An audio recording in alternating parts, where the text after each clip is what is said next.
Long Shua Balangka yang ngenta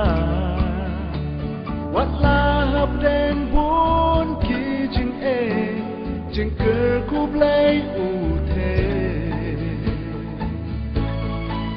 Nyen khmer laki khmat Shame atra Ka bor jong me ban yong Ka kam jong me banang quen kra Tang ya me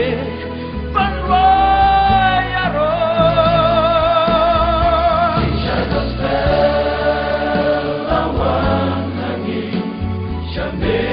jing ya ro min hai Na jing long ra jing dong kapo He kring shaka jing shai Ya me jing mo kan long Genter Padang em hangi dan ya mengit ya sakit maku men sejong uble ya gibin kita gam jong de ban tre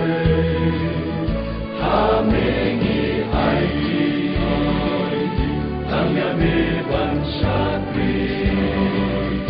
Come jong me kaloi ai koryani dan simbaku tuan tenteman por play jong me hangi to ai men simbaku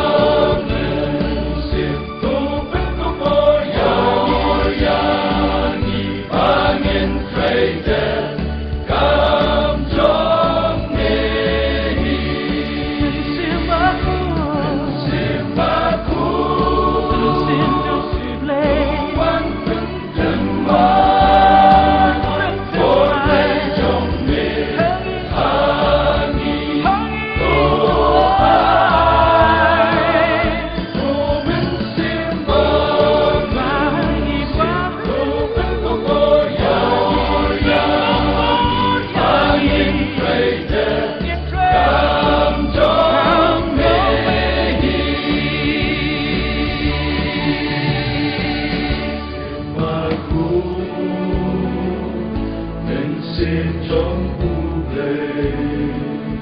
ya gibin